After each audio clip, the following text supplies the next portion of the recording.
from LPI Studios in Memphis, Tennessee, it's R&R on Sports with Uncle Howard Robertson. NFL grossed $13 billion in 2016. NBA, $6 billion. Jennifer Conroy. Last year, it was very distinctly and unanimously, I might add, Curry. To now, everybody stepped their game up. And the magnificent Larry Robinson. I think they're extremely hungry for the playoffs. I don't think these guys like going through the dog days of the season. It's R&R on Sports. Hello and welcome to R&R on Sports. I am Howard Robertson. And I am the big baller shot caller, Jen Conroy. And I am the fantastic, the amazing, the one that also helps this show to still reach its pinnacle in greatness. Larry Robinson, what's up, America? What's going on this weekend, baby? Can't you hear him cheering? That's my baby. You just dropped the mic, didn't you? How y'all doing? What's going on, Uncle Howard? Everything is lovely. JC, good. You doing all right? I'm fabulous. You enjoying NBA basketball playoffs, finals? I am. Going into the... It's been a revealing little run recently. All right. Absolutely. All right. In what sense do you consider it a revealing run? Well, for me, it's a little nostalgic because the Celtics are playing very throwback ball. It's been very physical. Their series with the Wizards was nice and physical and kind of reminded me of the Bad Boys. But, you knock Isaiah's tooth out and he plays through it. That's, I like that. You think they're going to keep that up? Keep up the physicality with the Cavaliers? No. Not so much. They're a little struggling. soft. They're a little but soft you know what? for that. They don't even care because they are skipping to the end of the NBA rainbow with the pot of gold. They've got picks. They've got assets. They've got physical, money. They are physical. Well, they're a little physical. Just a little physical. Maybe Right, if he takes the tooth out, he can do voiceovers for Tyson. Let me say this, Uncle Howard. Yes. If you come in here ever with a romper on, ever with a romper, that will be your last day on R&R on Sports. It'll be R. Threat? It will be R on Sports. It'll be J and R. Or R and J on Sports. I can wear a romper. C and J. Hell yeah. Yeah. Hey, let me tell you, bro. We're going to move some furniture around. You and Cam fill up Newton. a romper. I don't know what you're talking about. You make it the best looking romper in the business. What is the latest? What is the fad and the fascination with these things? These boys have obviously been trying on their grandma's clothes. It's like a onesie, short onesie. Yeah. It's a onesie. It's a onesie. Yeah. It's exactly what it is. It's a onesie. Cam Newton has worn one. I'm willing to bet we see Dwayne Wade in one. I'm willing to bet Russell Westbrook wears one. Mike Conley's gonna wear one. Shout out to Russell Westbrook. Got a new baby. Noah. Baby boy. Okay. Noah Westbrook. Yeah. So I want to be, give him kudos for that. Set an example. Quit wearing dumb stuff. And all right, we'll see him and the baby be wearing like twins. Exactly. Matching onesies. Yep. That's going to be their first pictures. And you know what, y'all? Apparently, we should fear the beard. Not for the things that are in it. Well, I got more to say about it. Absolutely. This guy just summarily that gum beard. He went away. Yep. Wait a minute, but that was your MVP, right? Wasn't that your MVP? No. That's not my MVP. No, it wasn't mine. Man, go back and run the tape. Okay. I said he wasn't mine Russell's going to win it. Okay. But I said it's a popularity contest. He didn't have the popularity. Okay. And now for good reason.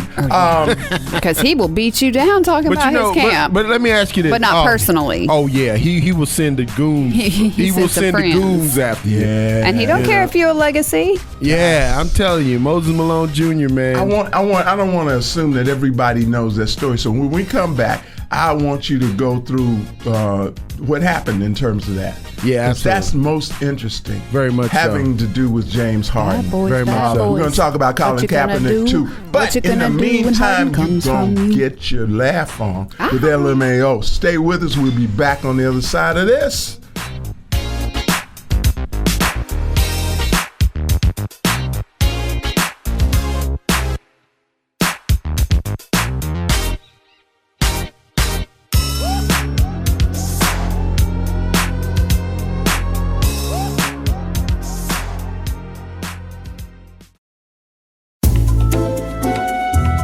Welcome to another edition of Fly on the Wall.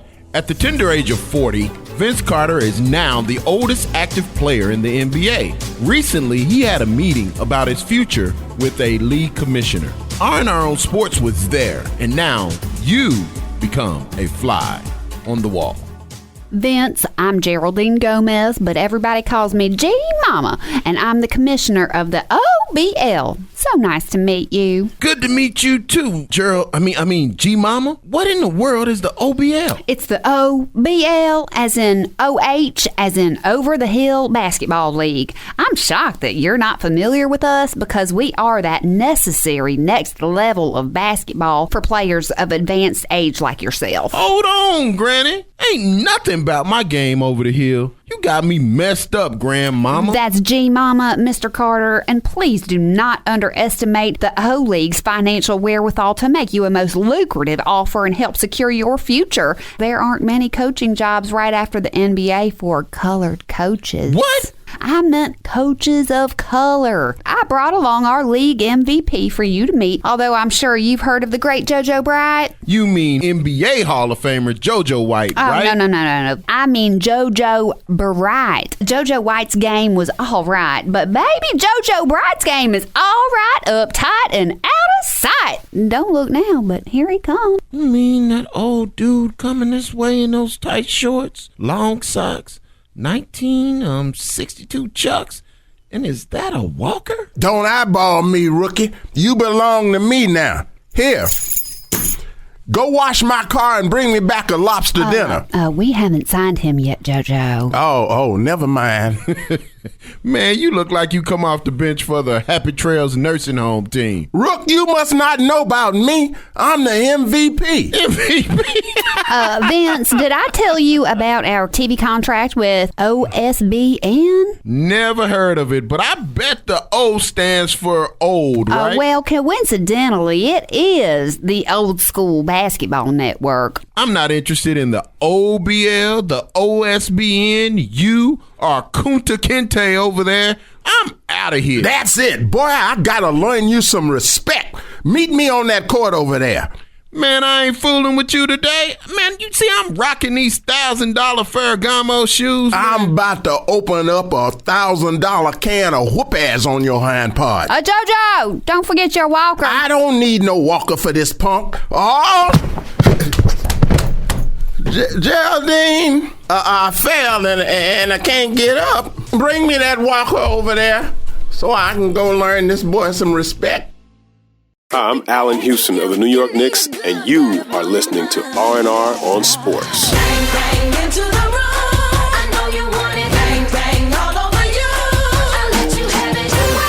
And we're back with so much to say, so much to talk about. Now, get into the story of what happened between James Harden and So Moses Malone Jr. Moses Malone Jr.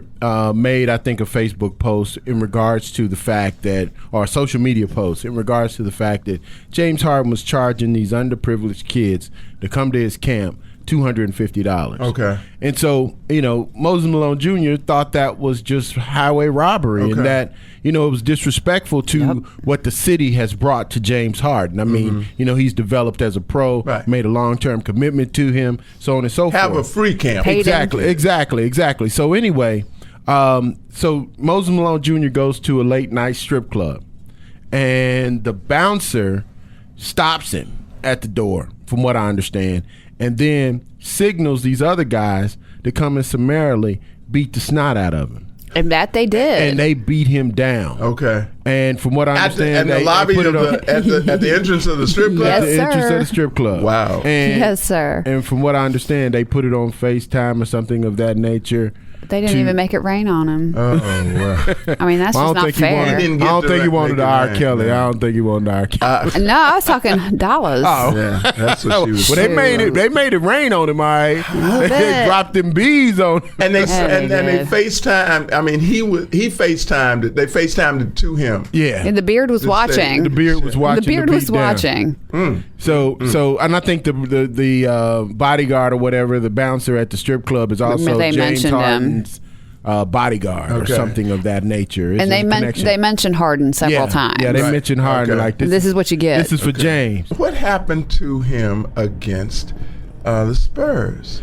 I just think he's shut down. I think, man, I mean, he's carried that load. How can you be him? He didn't even take a shot until the second quarter. For your team and shut down. How does that happen, Larry? But did you check out the body language between he and Mike D'Antoni on the bench? Yeah, it was not. It was not good. happy. Something must have happened between them about him either so he just shut too down. much. He shut down on his he pulled a diva move. He pulled a diva move. He's like, if we gonna get swept, it's not my fault. Wait a minute now. Kobe did the same thing against Phoenix a few years ago. He did. When he shut down the whole second half, did not shoot a shot, and it was an elimination game. Yeah, y'all don't appreciate Kobe me. did the same thing. When D'Antoni was coach? No. Oh, no. Yeah, D'Antoni was coaching against L.A. But Kobe did it when they lost to Phoenix. Okay. But you know what? There's another one. King James shut down the same way in Boston a few years ago. When the whole situation came about his mom and all that kind of stuff. So this diva move seems to be something that players seem to enact when things are not quite happy. I've never seen Michael internally. Jordan do it. Well, I don't know what Michael Jordan did or not. I'm just I'm so tired of everybody bringing up Michael Jordan when they start talking about how great LeBron James is. You got a whole generation of folks ain't never seen Michael Jordan play. Yeah, and the same generation gets robbed for his shoes. I think that was really a punk move. I really think, I don't know what the reason is. I don't care what the reason is, but you cannot lead a team and in the heat of battle, an important battle, just abandon them. And you cannot do that. You cannot do that. I had said anyway that I don't think that the Rockets have the winning edge, have a winning DNA. I don't. I just don't. I don't know especially if this analytics, with them relying so heavily on analytics to determine who they're going to use, analytics how they play. Don't win games. And I kind of wonder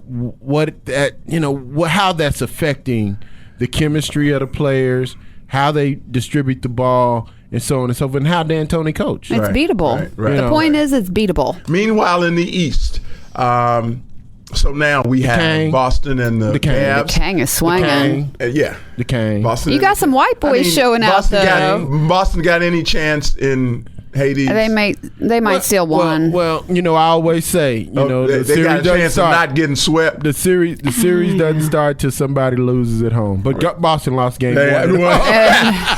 They lost that game. So where does that take us? The series started.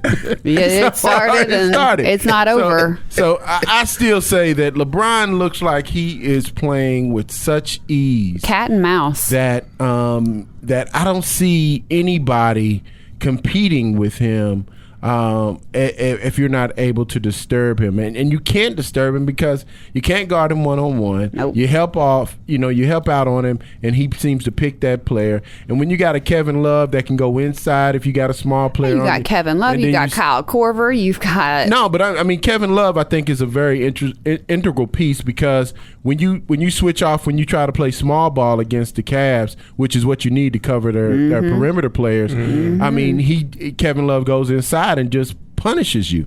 Then you turn around and when you put a big boy on him like a Kelly Olynyk or Al Horford, he moves out to the 3-point line, which makes that uncomfortable. So if we're projecting to the finals at this point, obviously we're looking at the Cavs and the Warriors. Are you seeing anything? You guys seeing anything different than last matchup that would cause a different outcome? Nope. No. But I do want the Warriors Spurs to go more games, simply because I want to see what Greg Popovich is going to say. And then I love the Doris Burke interview with Pop last night, 2 nights ago. That's kind of getting old to me. Well, she just let him go. That whole shtick of him being this cantankerous coach that doesn't like interviews and so on and so forth. It's just old. It's an old shtick, and I like And what I do like about him is that when he does talk, he has so much to say. We've been asking him the wrong questions. And I really I don't think it's shtick. I think it's real. When it comes That's to him. the trivialness of a basketball game versus real life, is that what you're saying? No. I think he doesn't like. The interview. mundane aspect of interviews. I think he doesn't appreciate. I don't some like of that. the questions that he's asking. I think he's much deeper than that and got much more to say. Well, you might be right on that, because I really like what he has to say when he speaks on what's going on in the country, things outside of basketball, and I like the fact that he went after Zaza Pachulia. That was a punk. And then they for went. Sure. Did you see the David West piece where they then went to David West and they asked him about what Papa said, and they were trying to catch David West riding dirty, and he didn't do it, which I applaud him for, because that's his teammate. But I think everybody knows that Pachulia is not the cleanest of the clean. Yeah, that was kind of whack the way he put his foot up under there, though. Although they made a good point. I was one of the players that talked about players on the perimeter. It was Kevin Durant, actually, talking about big guys when they have to check guys outside the paint, outside the three-point line. It's a very uncomfortable and uneasy area for them. Right. So they're just trying to close out because they can't really contest the shot. But in this case, it just seemed like Pachulia went two further. extra steps. It seemed like he went really far, and it was after the ball was way gone. It was after that, and he knew where he was in the air, and he knew where he was going to come down. And after that, he took the extra step. And I think it was dirty. I think it was a hatchet job. But we have got, so speaking of the NBA, we have got the Deputy Commissioner of the NBA in the person of Mark Tatum with us on ICONversation. Yo. Great conversation with Mark, and you will hear it right after this. Stay with us.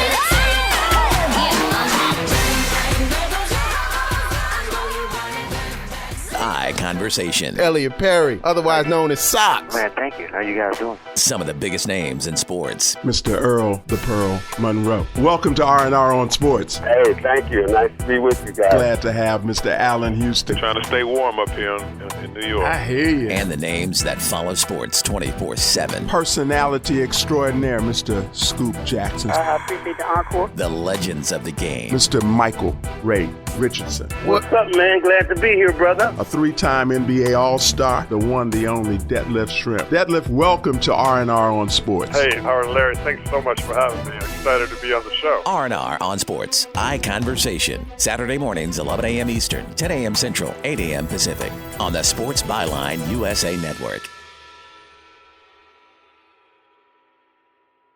This is Robert Smith, Ohio State Buckeye and former Minnesota Viking. You are listening to R&R on Sports. Lucky for you, that's what I like. That's what I like. Lucky for you, that's what I like. That's what I like. And we are back. R&R on Sports with ICONversation. And as I said before, we love to introduce you guys to new people. And we are very, very pleased to introduce you to literally the brother that runs the NBA. All right now. You can say it on, that's a double entendre. The brother that doesn't run in the NBA, but runs the NBA. All right. We're talking about Mark Tatum, Deputy Commissioner and COO of the National Basketball Association. Welcome to R&R on Sports. Thank you so much. It's a pleasure to be here with you all. Glad to have you. Glad to have you. Man. So, no, you wait a minute. The journey. You wait a minute. That's what we're going to add. Let me do my job, please. All right, man. You know, you're Please about this do my far job. from being So, Mark, fired. can you tell us about where you began your journey into being the COO of the NBA? Thank you, JC. You're Thank welcome. you, JC. I'm glad there's an adult there that can get to the questions. Exactly. So I started my journey. My background is in consumer packaged goods and marketing, and I went to Cornell University. All right. When I came out, I worked for Procter & Gamble. Yes, and then sir. I worked for then I worked for the Clorox company. But I decided I wanted to go pursue a job in sports. So went back, got my MBA, came out, worked for Major League Baseball right after I graduated from Harvard Business School, and then the NBA recruited me from Major League Baseball back in 1999. How cool is that? And I started at the NBA as a director, and then over the last 18 years or so, just moved my way up from director to senior director to vice president to senior vice president, EVP, and then when Adam Silver took over as commissioner for David Stern 3.5 years ago, he then tapped me to be the deputy commissioner and COO. All right, so what is the difference between the David Stern era and the Adam Silver era of the NBA? You guys trying to get me in trouble here. Yes, he is. I'll tell you what, they are both incredible leaders, and I've had the opportunity to work for both of them and learn an incredible amount from both of them. I'd say one of the big differences is just the changing landscape of media. It's always been changing, but today, in the last 3.5 years, there's been such a big focus and shift to how people consume content, how they're consuming it digitally, socially, and so so Adams had to be at the forefront of those kinds of issues. David was a visionary, and David really set the stage for us to become a global organization, and we are so grateful that we had him as a leader during the time that we had him. Now, Mark, I have a question in regards to the playoffs going on. Isaiah Thomas just got a $25,000 fine for directing language at a fan. We've seen Major League Baseball take a hard stance on this issue and going so far as to ban people from stadiums for life. Does the NBA have plans to address this issue as well? Well, look, we do. We have policies in place in terms of conduct of our fans in arena. And we deal with that very seriously. And there have been fans who have had inappropriate comments, and in lots of cases, those fans are thrown out of the arena. In some cases, they're banned from NBA games, depending on the nature of their comments and their actions. So, yes, this is something, you have to maintain a civility there, both amongst the players and the fans, when it comes to our games. And I think it goes both ways. Interesting. Now, in your position, which is a very, very unique one, from a administrative and management perspective, you arguably help preside over an employee base that's unlike any other major sport, professional sport.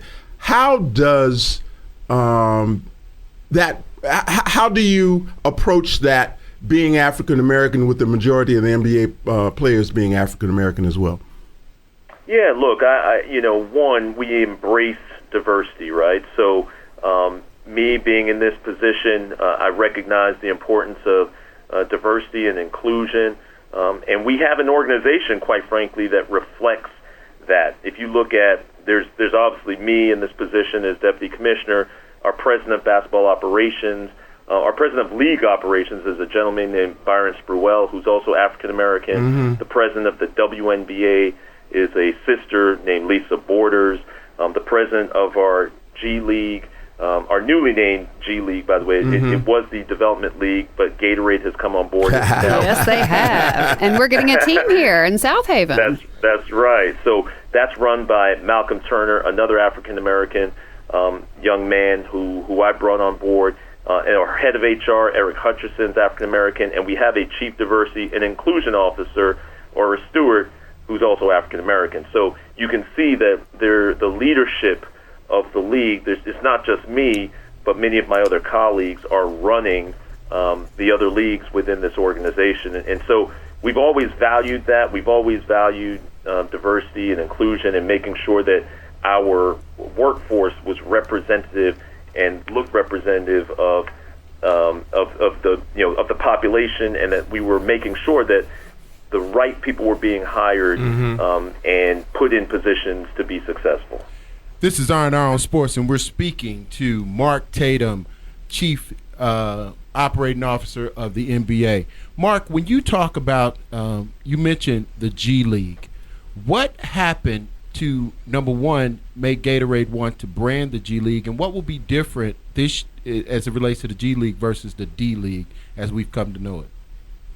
Yeah, it's a great question. The G League is they saw Gatorade saw the excitement there, and they saw the direct tie between the NBA and this new elite minor league. And we're going to next year have 26 G League teams, wow. And that number has grown year after year after year. And every single one of those 26 teams are going to be affiliated with an NBA team on a one-to-one basis.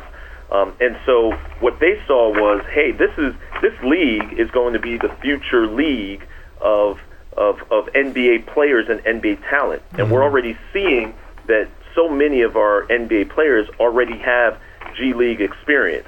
What's going to be new about this partnership is the opportunity to bring Gatorade's Sports Science Institute and having their nutritionists, having their scientists really bring to bear the best technology, the best in nutrition, hydration to these elite athletes to really get them prepared for the next level in the NBA. And that's what we're so excited about. That's what they're so excited about, is working together to make sure that these athletes are given the resources necessary to perform at their highest level and make it to the NBA. Now, do you see more high school players jumping directly to the G League versus going to college for it? Because, it sounds like you're going to really teach them about the lifestyle of an NBA player as well. So do you see that being a more adequate path for high school players trying to make it into the NBA? I think that remains to be seen. I think it's certainly a path, but look, I think there's a lot of high school kids out there that dream about playing for Duke and Kentucky and Syracuse and St. John's and Gonzaga, right? So it will be a path for those high school kids that may not want to go that college path, but I think that remains to be seen. Well, there are also rising salaries in the G League, correct? A pretty major jump. Well, there are. So what we did this year as part of our new collective bargaining agreement with the Players Association is we implemented for the first time two-way contracts. And so NBA teams now can offer up a player a two-way contract that would have them primarily playing in the G League, but they would have the opportunity to be called up to the NBA team for a certain number of games. And so as a result, those salaries are going to rise and increase for those two-way players. Kind of like redshirting.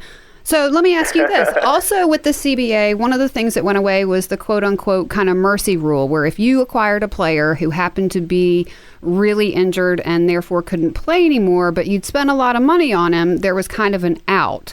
Is there going to be a substitute for that? That's one of those things that we are absolutely looking at. We just have to make sure that our teams have some flexibility there, and that they're able to put together rosters of players who can compete for their teams and compete on the court. And the roster expands as well, right? We're going from I think 15 to 17. That's correct. With the addition of these two-way players. Right. So much to talk about, so much more to talk about. And we're going to be back with Mark Tatum, Deputy Commissioner of the NBA, right after this. Stay with us. I'm gonna give it to you. Gold jewelry shining so bright. Strawberry champagne on us. Lucky for you, that's what I like. That's what I like. Lucky for you. Hello, I'm Howard Robertson. J to the C. And I am the magnificent, the amazing, the phenomenal Larry Robinson. All right here on R&R on Sports, on the Sports Byline Network, every Saturday morning. This is the best way to start your weekend. Catch us, receive us, pass us on to your friends. Wasn't that cute? Wasn't that cute? We also got some of the best interviews during our ICONversation segment. Every Saturday morning, 11 a.m. Eastern, 10 a.m. Central, 8 a.m. Pacific. R&R on Sports.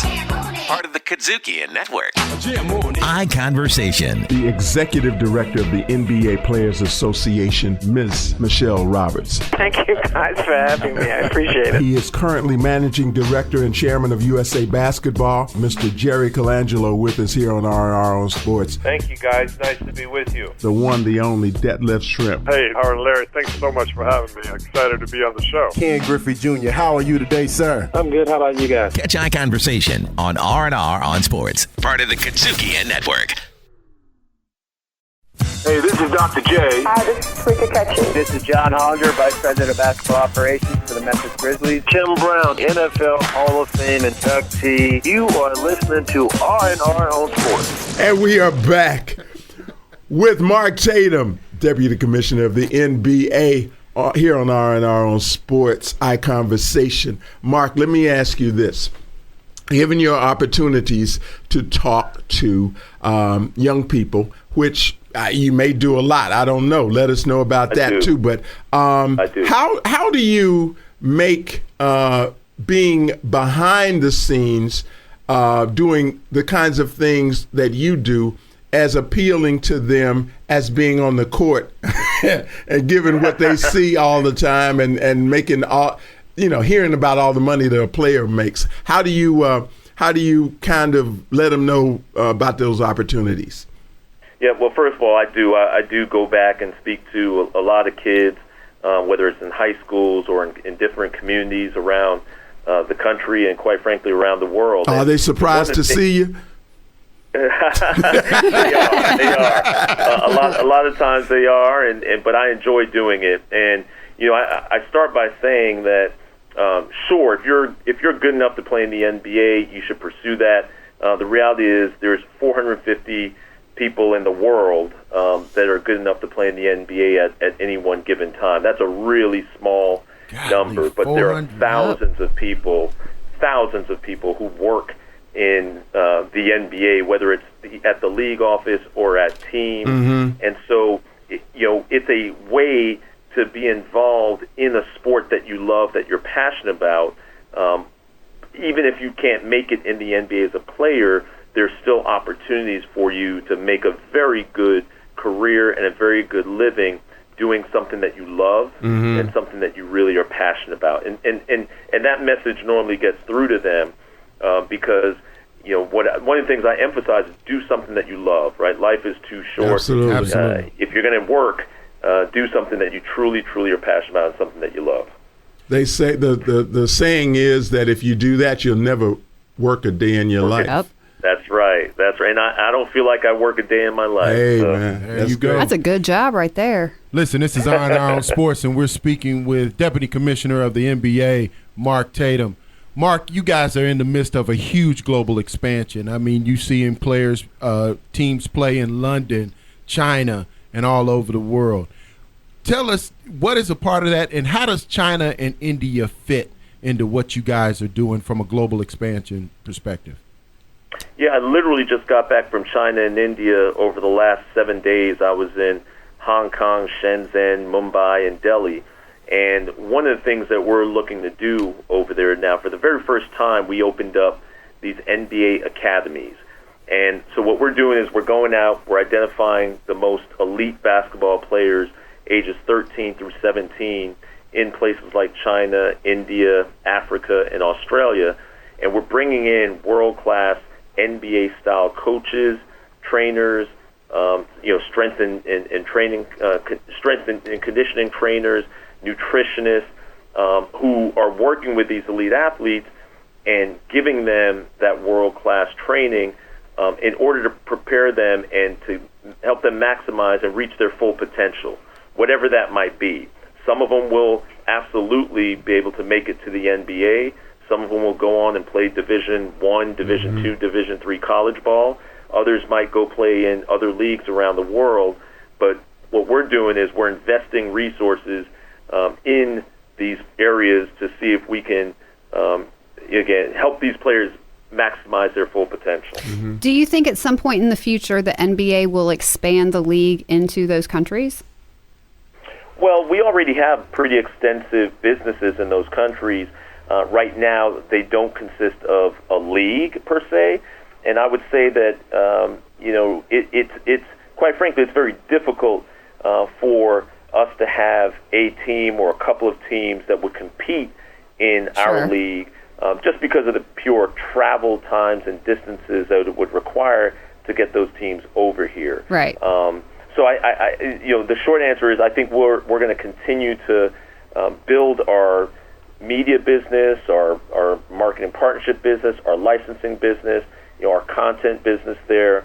But I don't see us expanding over to China and India with franchises just because it would be too difficult, like I said, on the schedule for those teams to participate in our league here in the U.S. and Canada. And you mentioned travel being one of the things, and is that something that is factored into rest? Oh, absolutely, without a doubt. I would say that one of the things that we're doing to address the rest issue is we're looking at and we're changing our schedule. So with the new collective bargaining agreement, we actually extended the season by a week. And by doing that, we're going to virtually eliminate all 4 games in 5 nights. Wow, and that's huge. What we found is that the times where players were resting were at the back end of those periods where teams were playing a lot of games and a lot of nights. And it was necessary, quite frankly, to rest some of these players during that time. And so I think the changes that we're making to the schedule, reducing the number of back-to-backs, and again, virtually eliminating all 4 and 5s, are going to really help address the need for players to rest. Is there any kind of caveat or stipulation or recommendation, I should say, to rest them at home as opposed to on the road? Yeah, look, we had a discussion with our owners about this at our last owners meeting in April, and they all felt like we should have some guidelines, right? And that those guidelines would be helpful. And things are, as what you said, if you're going to rest players, you rest them at home, right, instead of resting them, the one time that you might be visiting teams' market. If you're going to rest players, don't rest them all at once. Rest 1 or 2 guys, but don't rest 4 or 5 starters. And if you're going to rest players, don't rest them on nationally televised games, where the most number of fans get the opportunity to see those players. So there was a shared view that guidelines there could be helpful, and all the owners agreed on that. Well, yeah, because your frat brother was about to get violent when the Cavs were here in Memphis, and he almost spent a whole lot of money to take his children to the game, and they rested everybody. Everybody was rested. From LeBron on down to the trainer, I think. Listen, this is ICON Sports, and we're speaking with the highest ranking African American in professional sports in the world, Mark Tatum.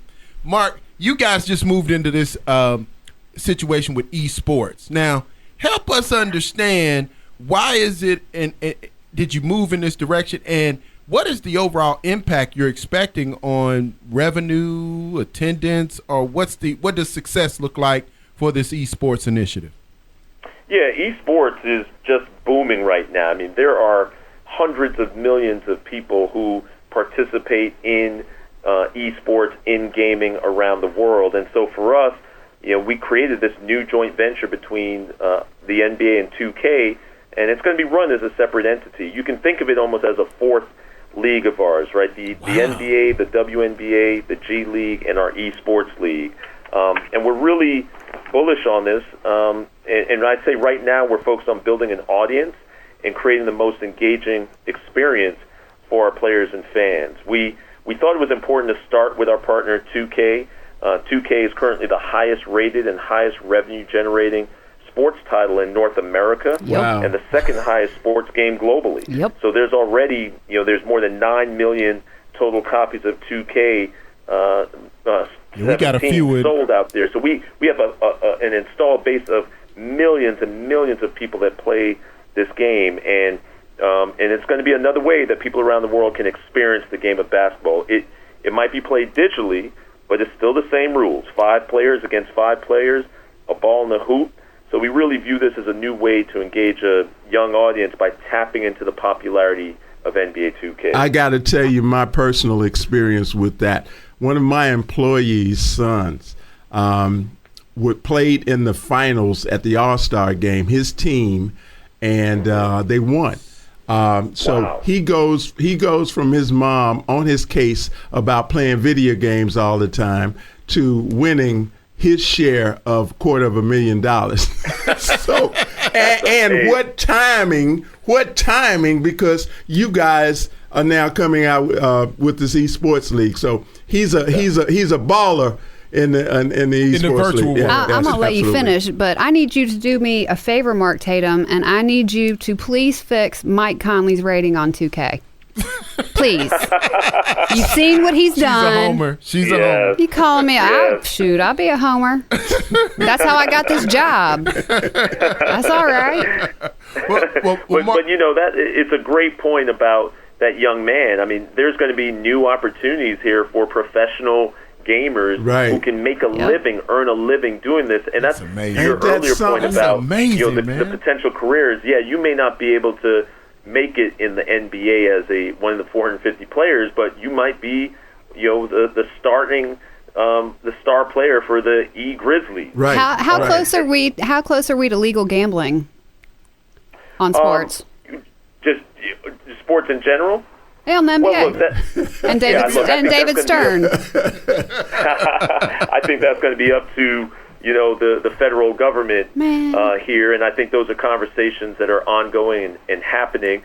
I think you all know our point of view, which we are for federal regulations on gambling. We think that it's happening now.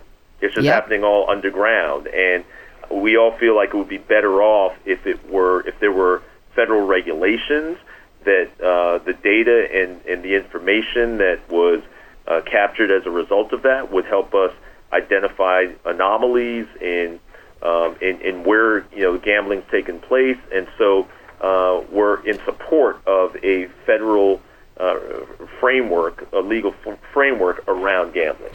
All right, Mark, this is the last question. No, it's not. It's the last question. They're trying to lie to you. And literally, it's going to be the hardest question of the interview. Uh-oh. Every superhero has theme music. So it's the last time you're retiring from the NBA. They bringing you out to center court at Madison Square Gardens to tell you bye and farewell. What music is playing as you're walking into the arena? Well, first of all, I'm not a superhero, so I'm not sure that qualifies me to have. You're our music, superhero, bro. You're our superhero. I'm gonna go with when I'm walking to work and I've got my headsets on and I'm looking for a nice pick me up. I go with a little Mary J. Blige and I Am. Ooh, yeah. I just love Mary J. and that song I Am. It just gets me motivated and I love it. So that's the one I would go with. Speaking of I Am so glad that you spent some time with us, Mark Tatum. And we're kind of like you being in the Costa Nostra. You can never get out. So we are going to ask if you will agree. We're going to try to make you an offer you can't refuse and ask you to join us again at some future point on R&R. Would you do that? I would be delighted anytime. All right. Fantastic. And with that, we're going to get out of here for a minute. Stay with us. More R&R when you come back after this. I'ma come back like a boomerang.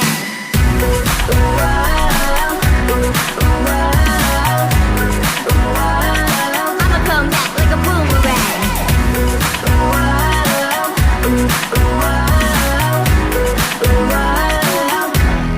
I'ma come back. They can keep talking that talk, but I'ma keep walking my walk. And I won't hear a sound. About to get out of here, but before we do, peace. We always say goodbye in a very rational, calm sort of way.